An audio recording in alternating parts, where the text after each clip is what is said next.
Assalamualaikum warahmatullahi wabarakatuh. Baik, pada kesempatan kali ini saya Menasir Afdal NIM 18060236. Pada kesempatan kali ini saya akan membahas masalah materi pengelolaan sumber daya manusia dan hubungan tenaga kerja. Yang pertama itu ada mengelola sumber daya manusia. Itu ada salah satu aspek yang tidak kalah pentingnya untuk dikelola para wirausaha adalah sumber daya manusia yang dimilikinya. Yang kedua itu ada manusia, karyawan yang menjadi motor penggerak kegiatan usaha perlu dikelola secara profesional. Selanjutnya ada sumber daya manusia dalam kewirausahaan. Yang pertama itu ada definisi SDM, individu yang diberi sumbangan berharga pada pencapaian tujuan sistem organisasi kewirausahaan. Yang kedua itu ada sumbangan hasil produktivitas pada posisi yang dipegang. Selanjutnya juga ada pengertian manajemen SDM. Manajemen sumber daya manusia adalah pemanfaatan para individu untuk mencapai tujuan-tujuan organisasi. Tujuan manajemen sumber daya manusia adalah meningkatkan kontribusi produktif para karyawan bagi organisasi secara strategik, aktif, dan bertanggung jawab sosial. Selanjutnya ada SDM adalah aset yang harus dikelola secara cermat dan jelas, sejalan dengan kebutuhan organisasi.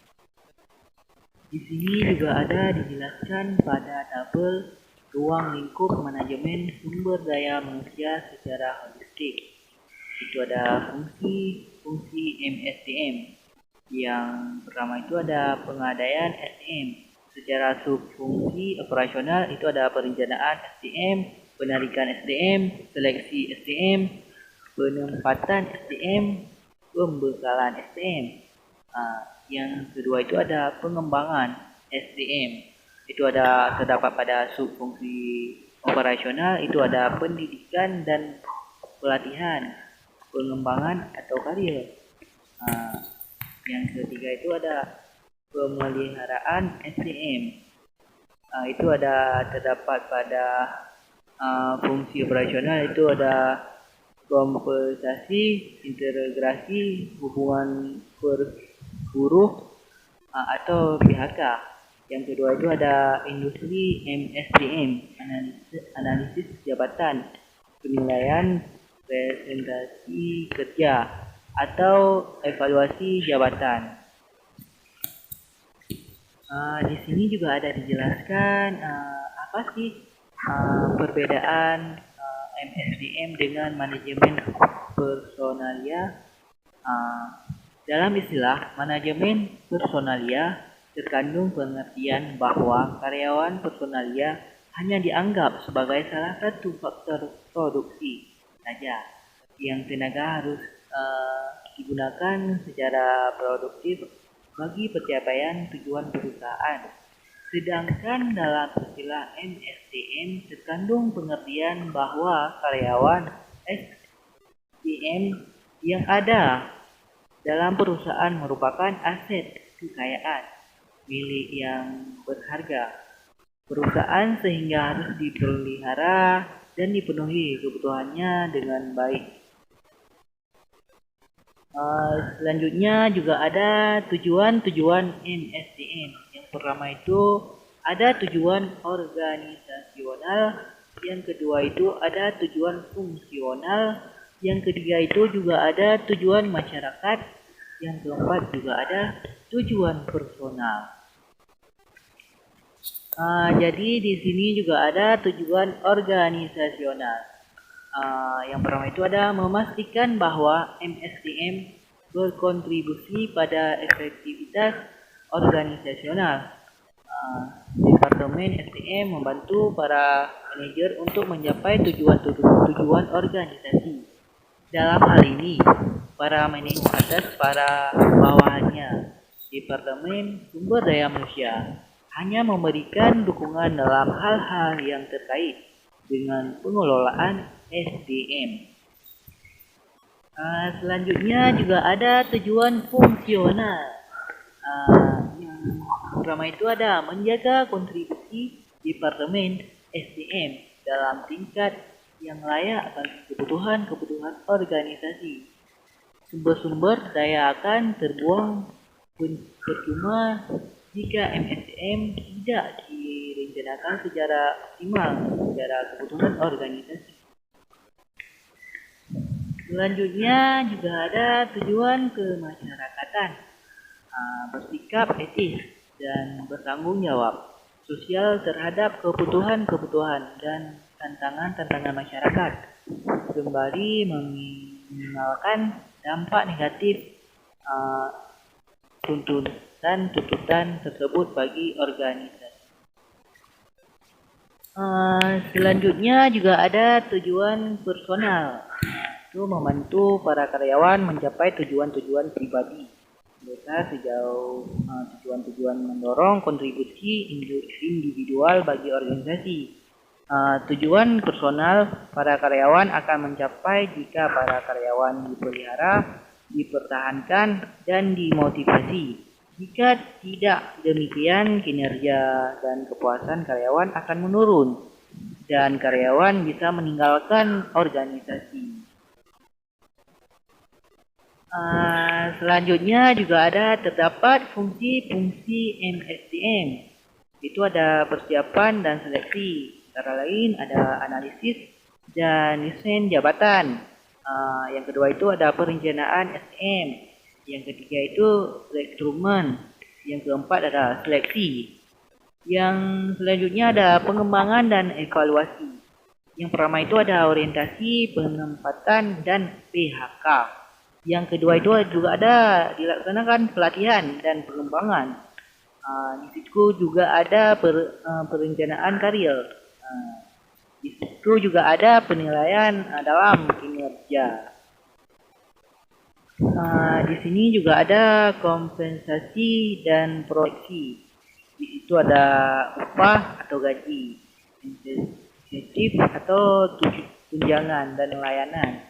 Yang kedua itu ada keamanan, keselamatan, dan kesehatan.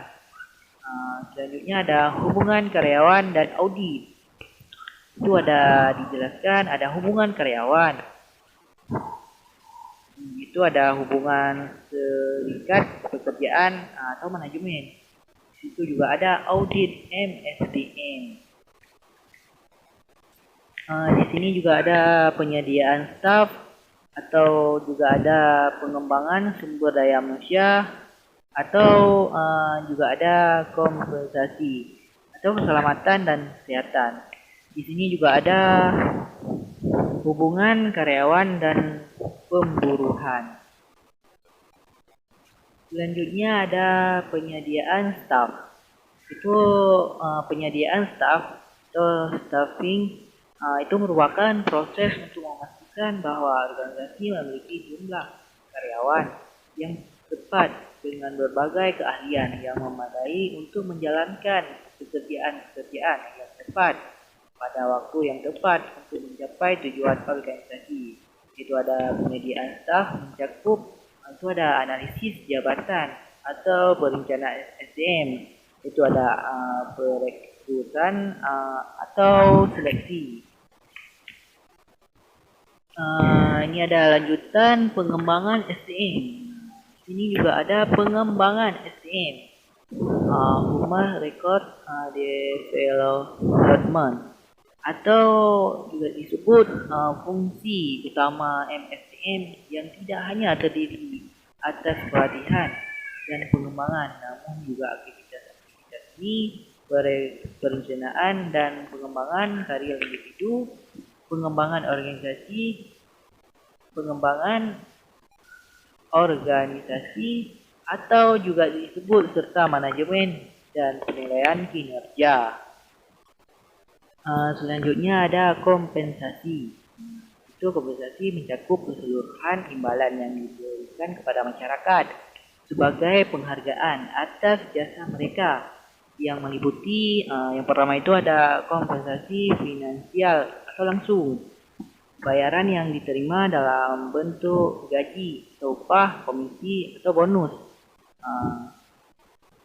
Yang kedua itu ada kompensasi finansial yang tidak langsung, tunjangan atau semua imbalan finansial yang tidak termasuk ini dalam kompensasi langsung seperti cuti dibayar, cuti sakit, liburan atau asuransi kesehatan. Itu juga ada yang ketiga kompensasi non finansial. Itu ada kepuasan yang diterima seseorang bagi pekerjaan itu sendiri atau dari lingkungan psikologi dan atau fisik di mana orang tersebut bekerja. Selanjutnya ada keselamatan dan kesehatan. Keselamatan adalah terlindungi para karyawan dari luka-luka yang disebabkan karena kecelakaan yang berhubungan dengan pekerjaan. Kedua itu ada kesehatan, adalah terbebasnya para karyawan dari penyakit fisik maupun emosional. Yang kedua aspek dianggap penting karena para karyawan yang bekerja dalam lingkungan yang aman dan menikmati kesehatan yang baik akan cenderung lebih produktif dan memberikan manfaat jangka panjang bagi organisasi. Selanjutnya ada hubungan kekaryawanan dan perburuhan. Itu juga ada suatu perusahaan secara hukum harus mengakui adanya serikat kerja dan berunding dengannya dengan serikat baik jika para karyawan perusahaan tersebut menginginkan adanya serikat pekerjaan untuk mewakili mereka. Yang kedua itu ada aktivitas SDM yang terkait dengan perundingan kolektif, seringkali disebut sebagai hubungan industrial. Selanjutnya juga ada saling terhubungan fungsi-fungsi MSDM. Itu ada seluruh bidang fungsional MSDM saling terhubung erat. Jurusan-jurusan di satu bidang akan mempengaruhi bidang-bidang lainnya. Itu terdapat beberapa contoh.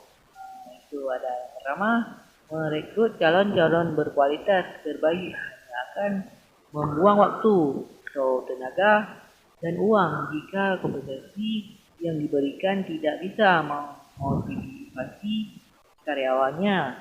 Yang kedua itu ada sistem kompensasi yang tidak baik, tidak akan efektif tanpa ditunjang lingkungan kerja yang aman dan sehat bagi para karyawannya. Di sini juga terdapat pada tabel itu ada prinsip dan prosedur analisa jabatan. Itu ada yang pertama ada prinsip analisa jabatan.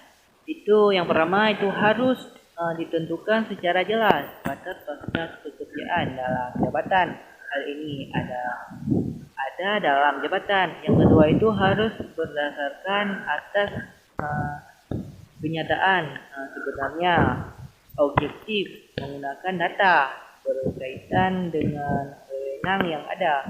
Subjektif pribadi dihindarkan. Yang ketiga itu ada proses kegiatan dalam jabatan itu harus disusun secara kronologis. Itu yang keempat memperhatikan situasi pekerjaan. Selanjutnya juga ada prosedur analisa jabatan. Yang pertama itu menentukan tujuan analisa jabatan. Yang kedua juga ada perencanaan analisa jabatan. Itu yang ketiga mengumpulkan data jabatan. Itu yang keempat pengolahan data jabatannya. Itu yang kelima juga ada penyalinan hasil analisa jabatan. Itu yang keenam itu ada penyusunan program MSDM atau tenaga kerja. Yang pertama, itu ada internal. Itu yang pertama ada kantor penempatan TK. Yang kedua itu ada lembaga pendidikan. Yang ketiga itu ada referensi karyawannya.